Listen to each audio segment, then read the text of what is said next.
The mission is simple: to help high achievers naturally eliminate emotional and physical obstacles so they can optimize their life for higher achievement. Welcome. You have just entered the Genesis Zone. Hello, good day, and welcome to the Genesis Zone show. This is Dr. Brian Brown. Thank you for taking time out of your busy schedule to join us. I know there are a million other choices of places that you could be right now, and we just thank you for joining us at this time.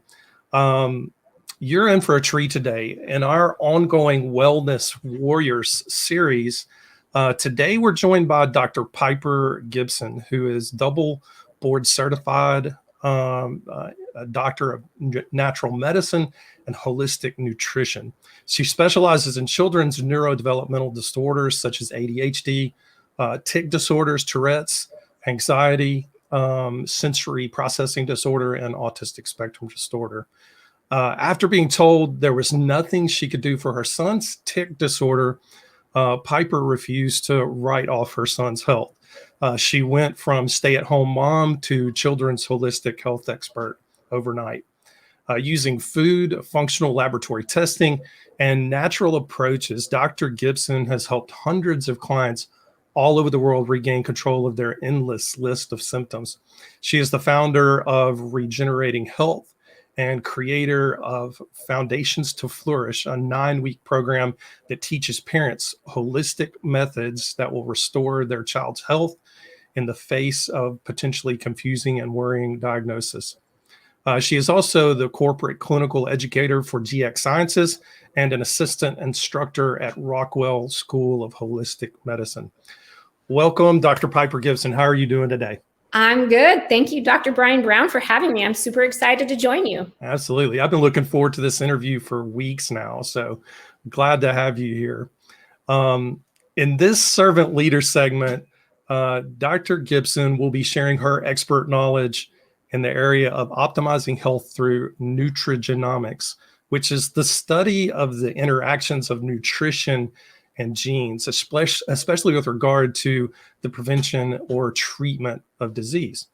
It is true that Dr. Gibson specializes in children, and it's also true that a lot of our conversation today and examples that you'll hear may center around pediatric cases. But here's why I chose Dr. Gibson to be on the Genesis Zone show.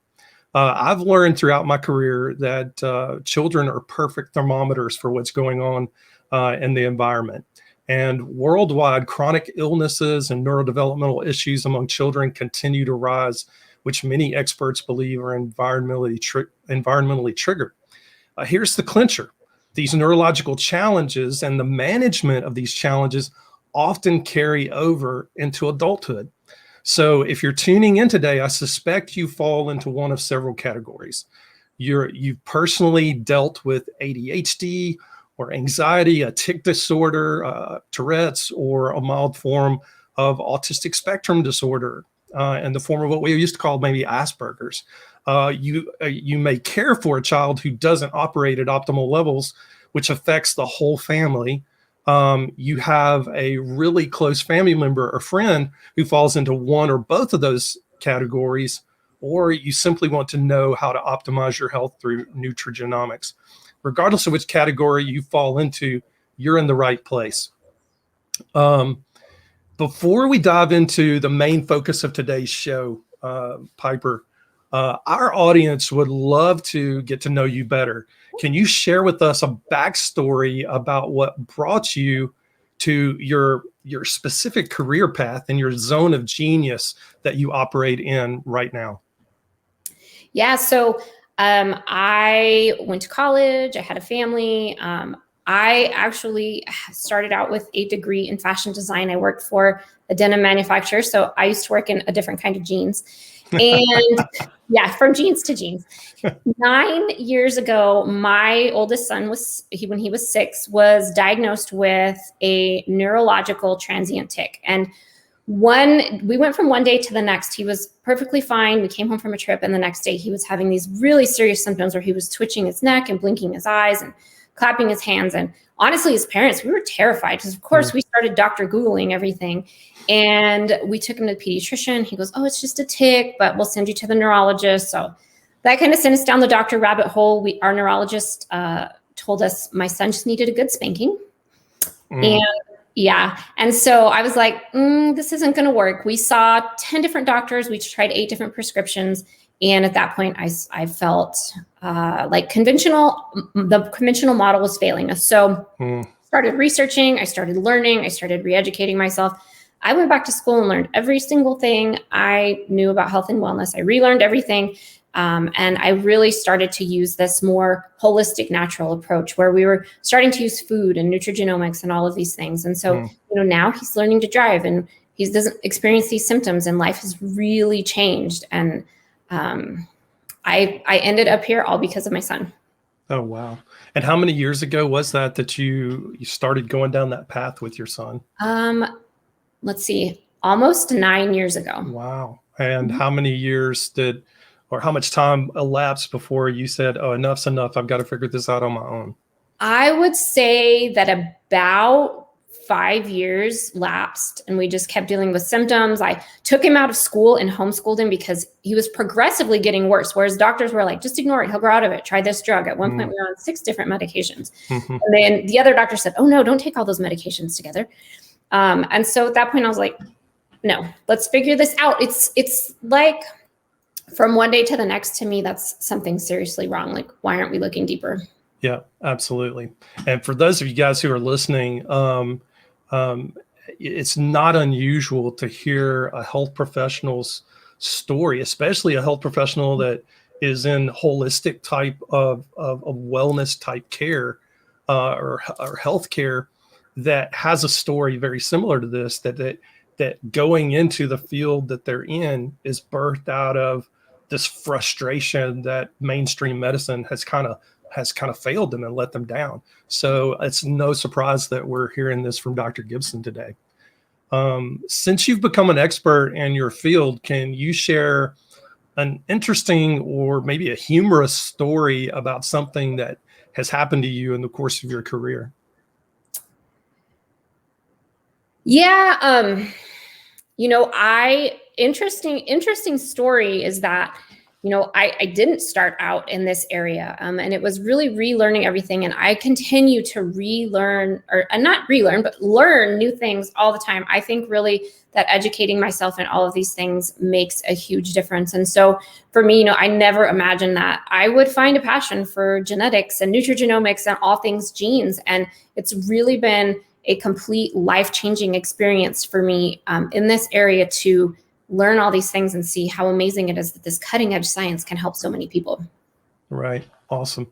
So you, obviously your degree is you're double board certified in nutrition and holistic medicine. Did you immediately start working with genetics, nutrigenomics, or was it a transition into that area? For me, it was really a transition. So I started out with the diet because we did see some changes with my son when we started with diet. So I really fell into that diet nutrition kind of area where I really wanted to focus on nutrition. But when we did this nutrigenomic testing, it was a game changer for us. We had done all of this other legwork, but when we added in the nutrigenomics, it was extremely powerful. We saw huge changes in 30 days. And at that point, I said, teach me all these magical ways. Oh, wow. That's awesome. So what percentage of an improvement in your son's transient tic disorder would you say that you found just by doing dietary changes alone? Dietary changes probably helped us with about 50%. Oh, wow. What we experienced, though, is that he had many comorbidities. It wasn't just the tic. It was sensory processing. It was lack of focus. He had cyclical vomiting, like everything he ate, he would be sick, dysgraphia, all of these other things. And so when we added in the nutrigenomics, what's funny is at the time he was going to occupational therapy for the sensory processing. We did the nutrigenomic testing, we made some changes, and then occupational therapy basically kicked us out because they were like, we don't know what you did, but he doesn't qualify for this service anymore because he doesn't have these issues any longer. Wow, that's amazing. So when you and I are throwing around the term nutrigenomics, it can be a scary term for a lot of people. Can you tell the audience what your take is, like a simple explanation of what nutrigenomics is. Absolutely not scary at all. We are just looking at your basic blueprint. And I tell my clients that if you lived in a house and your house had a crack in the foundation, you would do everything you could to reinforce that crack so that you could continue to live in your home. And when we are looking at your genes, it's not things like, oh my gosh, I'm going to die, I'm going to have these diseases. It's, okay, this is your blueprint. These are the things we need to reinforce, and these are the things we need to remove. And when we do that, that really helps us to start to build on areas where we can help you to get to optimal health and wellness. That's awesome. When you first got your son's genetic results back, his nutrigenomic testing done, then it was all new to you, but now looking through the eyes that you look at it as an experienced clinician, is there one thing that kind of stood out to you that now that you've worked with multiple cases, you see similarities in your son's cases and other similar cases that, like, oh, this is kind of a trend that I see among kids that struggle with issues like this? So his genetic test is actually sitting on my desk. I get it out frequently and look at it because as I learn more, as I know more, I'm going to sit here and analyze that data. Yeah. But what I find with most children in this area is that they have markers for chronic aggressive inflammation. So they have these gene variants that really code for aggressive inflammation. You have these on switches, you have these off switches, and it's really a compound factor. So we call it polygenic, which means there's a compound factor. So it's not just one gene, but we're looking at all of these on switches and we're looking at all of these off switches. And what I find, especially for my son, is that he has some major breakages in his on switches and major breakages in his off switches. And we really have to do a lot of work with inflammation. And I find with the standard American diet, so many kids and adults need that work. Yeah.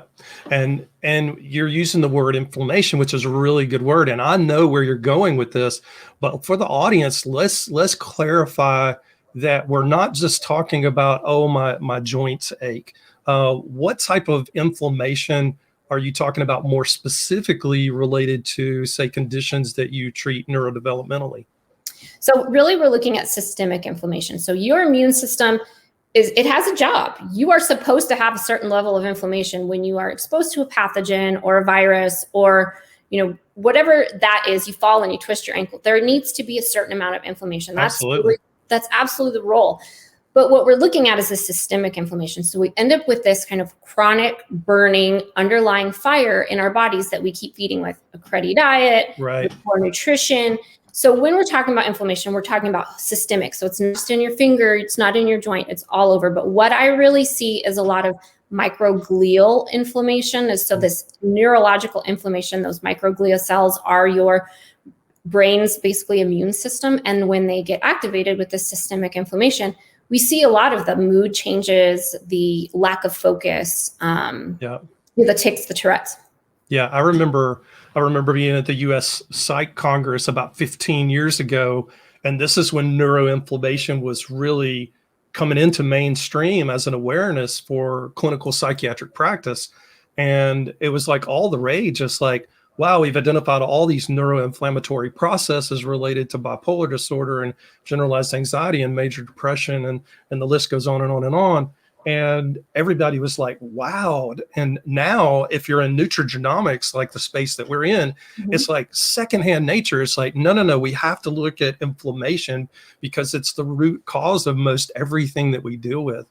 So interesting take on that. Interesting that you picked up on that early on. So really, really cool. Thank you for sharing that. Yeah.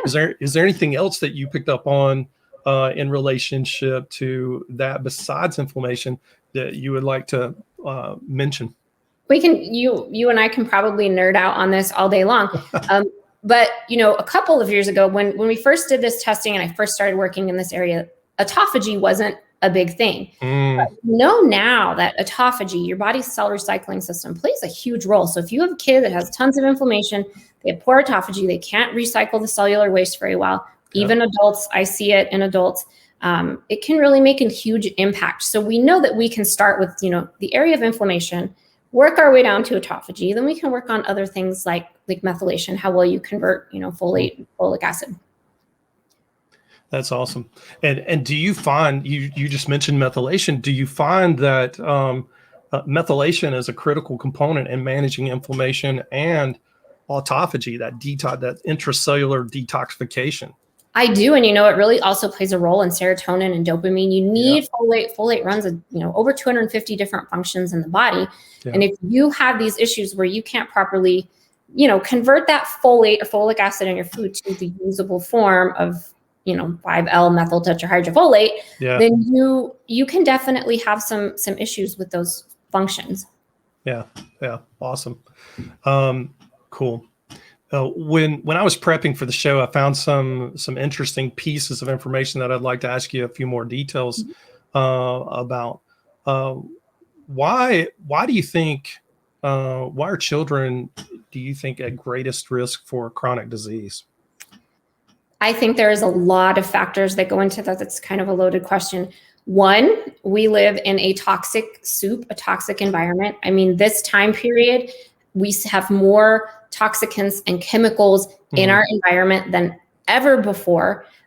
Kids are more susceptible to those toxins because pound for pound, they eat more, they breathe more, they're closer to the ground. If you have furniture that is has fire retardant on it, that kind of falls off in the dust of your house. Your kids are touching it. They're putting the toys in their mouth. So we live in this toxic environment. We're spraying our foods with all of these pesticides and herbicides and, all of these things. So we have all these toxins. We have a nutrient depleted food source. We know that our soil does not have the nutrients that it used to have. So we see a lot of nutrient deficiency in things like magnesium, especially in our food sources. So our food sources have been depleted.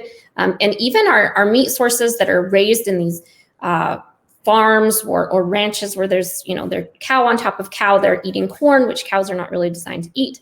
Yeah. And, we see just this nutrient depletion. We see a lot of stress. Stress is going to play a huge role and an impact in our kids. And I think our kids are more stressed than ever before, especially with what's been going on recently. So, pound for pound, kids eat more, breathe more, they're closer to the ground. We have all these toxins, we eat a crappy diet.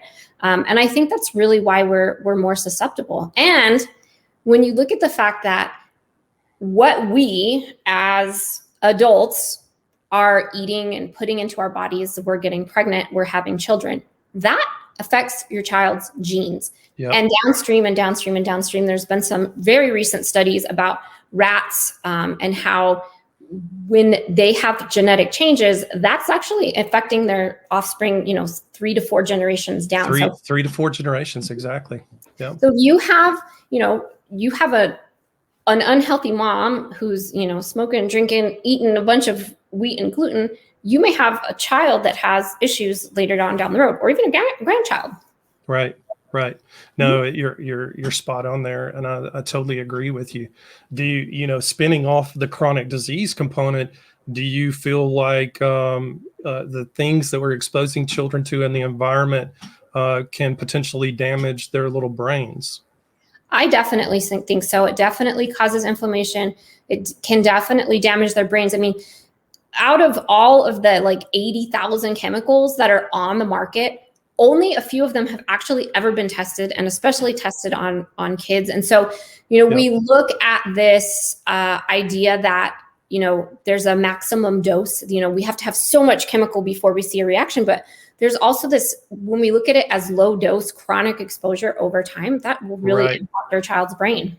Yep. It goes back to when you're in your medical training and they talk about radiation. And the slow dose radiation exposure over time is equally as bad as the large dose all at once. And we've got to look at toxins in our environment the same way. So yeah, I really appreciate that.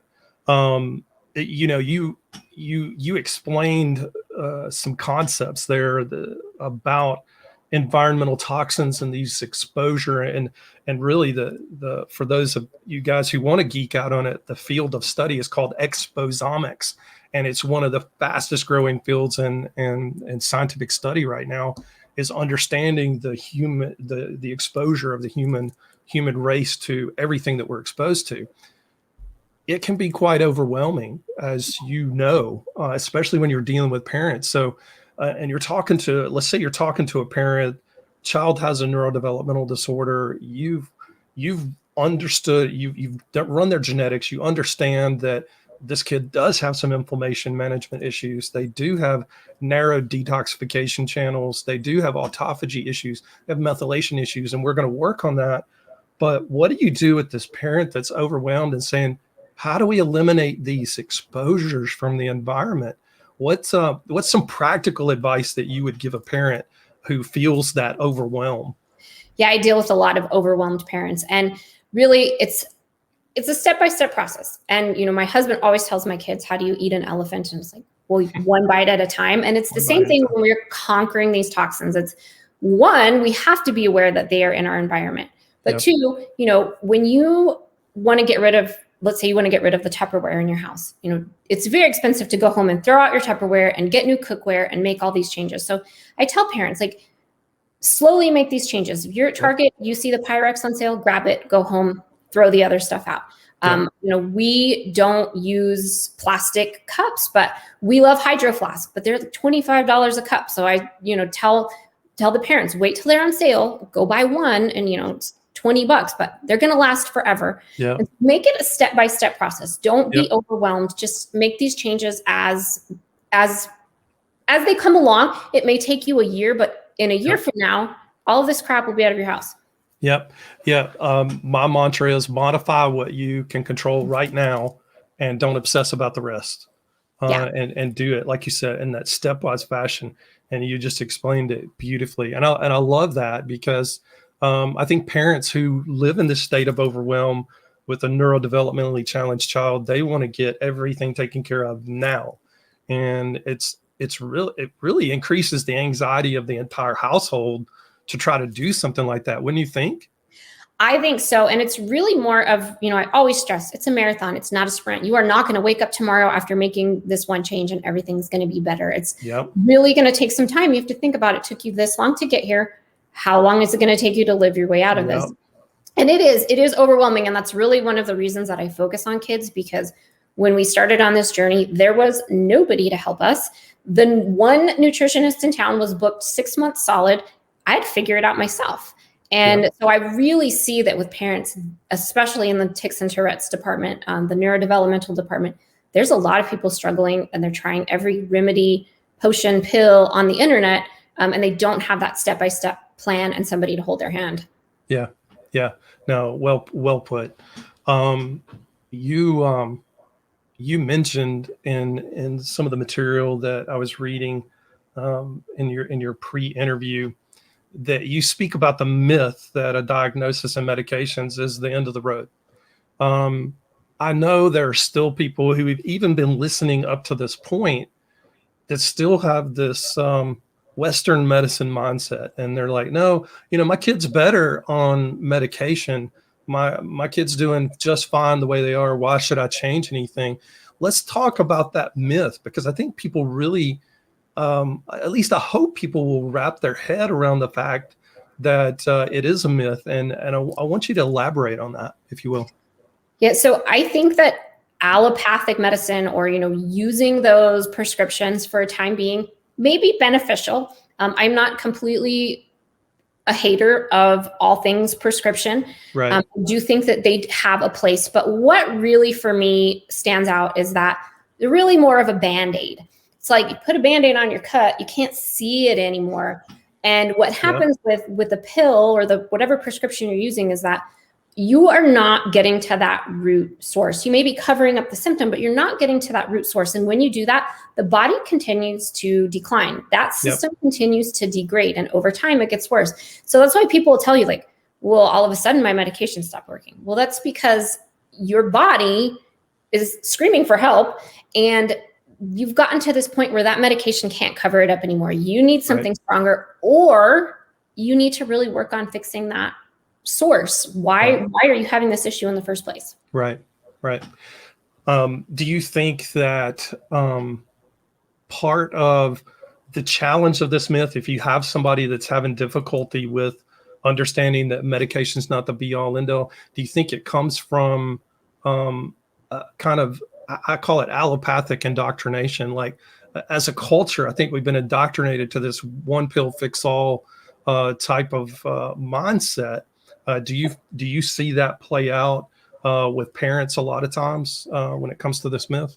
I absolutely see that play out, 99.9% of the time it played out for me. And, I was raised thinking, you get sick, you go to the doctor, you get a pill, you get a shot, whatever, you feel better. And so when we started on this and that didn't work, I was like, well, what else is there? And I think for a lot of parents like myself is they've tried a lot of stuff and they've tried a lot of prescriptions and they've tried all of these things that really haven't worked, and which leads to their frustration and their overwhelm. And I think when they start to approach me or somebody who works like I do, they're a little bit hesitant because they have been indoctrinated to think that we have this magic bullet pill that is going to fix everything overnight. Yep. And not only have they been indoctrinated in many ways to feel that it's a magic bullet approach, but on the flip side of that, they've been burned so many times because the magic bullet didn't work. Do you find that by the time they get to you that they're somewhat skeptical? Like, I want to trust that what you're telling me is true, but at this point, I don't believe anybody. They are completely skeptical. They are completely hesitant. One of my most successful clients, he was in a mental institution 3 times.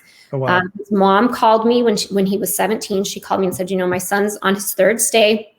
And, I'm afraid that he'll never be normal. He has all of this social anxiety and delusions and bipolar and all of these issues. And she goes, I'm really worried because we've tried all these things and they don't work. And so we talked for quite a long time. And we got to the point where I said, well, has anything you tried worked? And she said, no. And I said, well, at this point, nothing you've tried has worked. So why not try this? Give it a chance. What if it does work? And so, of course, it did work. He was able to come off all of his medications. He got a job. He flew out across the country to visit his brother. He graduated high school, all things his mom thought he would never be able to do because she was being told in the hospital, diet doesn't matter, nutrition doesn't matter, food doesn't matter. So they were having like pancakes with syrup and sodas and all sorts of junk. Yeah. That's awesome. Are there any particular tools that you found that, can help a health professional or help a parent stop that cycle of trial and error? Yeah, so I find, and my number one thing is really test, don't guess. I find functional lab testing gives us a ton of answers. So we're going to look at that nutrigenomic testing. We're going to look at that blueprint and really get an idea of what's going on at the base level. And then we can use that to explore other options. So looking at things like food sensitivities, stool pathogens. I mean, we take our dog to the vet and the first thing they do is test their poop. With adults and kids and humans, we don't do that. And so, I think stool pathogen testing or even organic acids testing. So just depending on what we're looking at, I want to know what's going on under the hood. And I think we as a society are part of that. Let's just guess. I'm looking at you. You have a tick. Let me just give you a pill. And then if that doesn't work, I'll give you another pill. And then we don't really look under the hood. What's going on? Right. Yeah, absolutely. Just out of curiosity, when you do food sensitivity testing with a child, is there any particular type of test that you use in that case? I like to keep testing for kids really simple. I think you're dealing with kids who are already scared, overwhelmed, mom's frustrated. Going to a lab, I think, just adds to the trauma. So I do like a finger prick, IgG food sensitivity test. Food allergies, I'll tell you, for everybody that's watching, are immediate. Your throat closes up, your lips swell, you have this immediate anaphylactic reaction. Well, a food sensitivity causes a different immune response, and it actually takes about 24, 48, 72 hours for there to be a response. So a lot of parents cannot pinpoint, why their kid's having a flare up on Wednesday. They're associating it with what they ate for breakfast, not what they ate on Monday. Right. So I do think it's a really good tool to help refine diet, especially in kids. Yep. No, I think it works great for adults as well. But you're I just, exactly right. We immediately go to what did we eat the previous meal before when we have some type of reaction, and you're spot on. It can be as much as 72 hours previously in one of those meals that was consumed, or snack, or anything, or as we talked about earlier, an environmental exposure even. But if we're looking at food sensitivity testing, we're looking at specifically those things we put in our mouth. But yeah, it does muddy the waters a bit, so to speak. absolutely. Um, have you ever worked with clients? I know you do a lot of work with neurodevelopmental, but have you ever worked with families with kids that the parents had the foresight enough to say, hey, you know what? My one child over here has neurodevelopmental disorder. I got two other kids over here that don't seem to have any problems, but I want to get them nutrigenomically tested just to see if they're okay. Have you ever had that happen? And if so, was there anything surprising, an outcome that you found from that? Yeah, that happens. The parents are so intrigued by the results of that first test that they end up pretty much testing everybody in the family. You go down the genomic rabbit hole. But that does happen where there's, one kid who has an issue and we end up testing the other kids. I find that most families who have one kid with an issue have more than one kid with an issue. They usually multiple children. Not really the case in my house. I have tested both of my kids. I've got one who, has the Tourette diagnosis, the other who doesn't, but I ran his genes just to see. And actually, he has more inflammatory variants in his list than my other son. But the big difference is that my older son used a lot of antibiotics when he was little for chronic ear infection. So, the environment was different. So the effect was different. So really, you can have similar genes. You're probably closest in genetics to your sibling. But even my sister and I have some big differences. So it's really fascinating to see. And it's really fascinating to connect the dots, because I'll start talking to parents and someone has a homozygous, which means they got one variant from mom and one variant from dad. And they're like, oh, that sounds just like me. I'm like, yeah, well, awesome. He got it from you. Yeah, so it's safe to say that a parent should never assume that because one child has a certain genetic makeup, that another child or two in the family is going to have the exact same genetic makeup. Exactly. And, that happens a lot. Yeah. Where they just say, okay, well, my one kid has this, so I'm just going to do this with my other kid. And I'm like, well, that's really not how it works. There will be differences. And, I've actually worked with a set of identical twins. So they have the same genetics, but they absolutely have different reactions, symptoms. One is, has more of a mood disorder, and one has more of like an anxiety disorder. So it's really interesting. Yeah. No, it is very interesting. And I have that happen as well. That assumption is made. And I was like, no. We can't make that assumption. We have to test, not guess. And I love that phrase. I use that phrase all the time. Yeah. Let's switch gears a little bit to impact. So I want you to maybe tell us about one of the most impactful cases. You've already mentioned a couple of cases, like the 17-year-old that had been institutionalized psychiatrically 3 times and turned everything around. But are there any other cases that stand out that just had huge impact just by doing, looking at things from a nutrigenomic standpoint? Yeah. So I have a friend, she's also a client who I worked with early on, and we did a lot of diet changes. She needed to lose some weight. She lost about 50 pounds. But one really crazy significant thing is that when we first started, she'd taken a picture of her hand.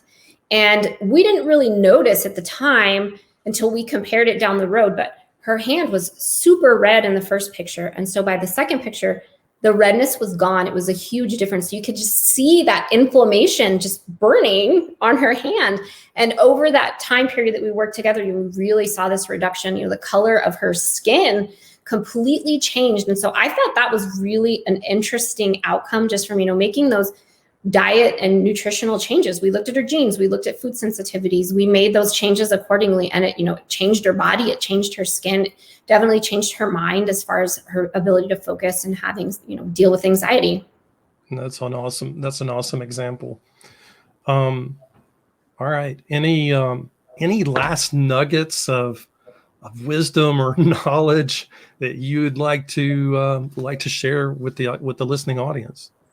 I think that nutrigenomics is just on the edge of exploding. I think that it's very cutting edge. There are a lot of genetic tests out there. You can go to Target, you can buy, 23andMe or whatever for $99, but you're going to get results. You're going to spend your $99. You're going to get your results. And then you're going to look at them and say, I don't know what to do with these. One, because it's very monogenic. It looks at like one gene and says, here's your issue. It doesn't look at a compound factor of genes. They also give you 12,000 pages of raw data, which you really don't know what to do with. And I think that for people who are looking to change their health and wellness, to gain optimal nutrition, optimal wellness, for people to look for a practitioner who knows nutrigenomics. How does it apply to you as a patient, as a client? Right. Because for me, that's a big thing. I have to know my client's health history. I have to know what's going on with them in order to really make those recommendations. So we're not using genes as that be all end all. Genes load the gun, environment pulls the trigger. We have to know what's going on in the environment. So when you test yourself, when you buy that $99 kit, you're really left with a lot of wondering. You don't get a lot of answers. So my big advice for people is, you know what? Knowing your genes is going to change your life for the rest of your life. So make the investment, find a practitioner who understands how to utilize them and how they apply to you. Yeah, exactly. No, I'm so glad you mentioned that about 23andMe or a direct consumer type genetic test, because from a clinical standpoint, they're grossly lacking. Totally. And they leave people, I think, with a false sense of security in many cases, like you mentioned, like with methylation. So the tests that you and I use will test for all 5 phases of the methylation pathway, versus 23andMe and direct to consumer, they're going to test 1 phase, and that's going to leave you with 1/5 of the picture. And that's just one example. So we have to be very careful, I think, with direct to consumer genetic testing. And Dr. Gibson's advice on finding the right health professional that's well versed in nutrigenomics and nutrigenomic testing that can do a medical grade test is critical. So thank you for sharing that. Yeah, you're welcome. Are there any interesting projects that you're working on right now? Yeah, lots of interesting projects. I just was a guest on a summit called Children's Brain Health Summit. So I've had a lot of interest just from that, getting some new clients. But I am also the corporate clinical educator for GX Sciences. So this is the testing that you and I both use in practice. And we are working on some really cool stuff. We have an amazing panel coming out that is like cutting edge, personalized nutrition, where we're going to be able to take people's basically health history. They're going to fill out a questionnaire and their genes and come up with their ideal diet and supplement plan. Cannot wait to test myself. I'm super excited. I haven't gotten a chance to do it yet. But I'm working on some amazing things. Things are growing. We're looking at adding perhaps maybe a skin panel to tell you what, is best for your skin. We just launched an alopecia panel. So for people that are experiencing, hair loss and baldness, we can actually look at genes and then take those results and be able to tell you what are the best prescriptions and supplements for you based on your diet and lifestyle. Wow, that's awesome. Thank you for sharing that. I always like to end an interview with a fun question. Okay. What is something that you like that most people don't? Ooh, what is something that I like that most people don't? I don't know. That's really a hard question. I like I have a lot of people that are like, I don't like sauerkraut and things like that. So, I like these kind of fermented foods and they're good for your gut. So I get a lot of that, but I'm actually, something that people love that I don't like is coffee. Everyone's like, oh my gosh, I love my coffee. I'm like, nope, no coffee. So maybe the opposite answer that you were looking for, but. Yeah. Okay. All right. Thank you for that. Sure. Dr. Gibson, it's been an honor and a privilege having you on the show today. Thank you so much for your time. Yeah. Thank you for having me. It was fun. Yeah, absolutely. Your knowledge and insight that you shared today, I know for many people in the listening audience, has just been invaluable. I know it has to be. I know it has been for me. It's been a very, very good conversation. Please share with the audience how they can connect with you. As I know there are a lot of people that may want to reach out and may have a question or two for you. Yeah, so you can reach me at regenerating.health, so www.regenerating.health. So if you're a parent, looking for some assistance with your child, you can always book a call. I do a free call, hop on the phone and see if what I do works for you. I'm on Instagram at Regenerating Health, on Facebook at Regenerating Health. And if you're a practitioner who's like, I want to use this in my practice, you can find me at gxsciences.com. I think it's piper.gibson@gxsciences.com. And you can shoot me an email and we can hop on a call. Okay, cool. And I'll post those links also in the show notes once we get the show posted for those who are listening or watching. Thank you. As we wrap up, I'd like to make our listeners aware of something new that we're doing. If you'd like to ask a question and have that question answered live on my Friday In the Zone segment, go to drbriangBrown.com/question. And right there in the middle of the page will be a button. Hit that button and submit your question. And who knows, you might have your question answered live on the next In the Zone segment. Tune in tomorrow at noon Eastern Standard Time for our In the Zone segment where I'll be recapping today's interview with Dr. Piper Gibson. I'll be sharing how the nuggets from this interview fit into the Genesis Zone Advantage. I'll be answering any questions that come in, and I'll be exploring other current events and juicy topics that I pulled out of the literature. Most informed, most trusted, and most grateful you spent this time with us. Until next time, stay in the zone. I'm Dr. Brian Brown.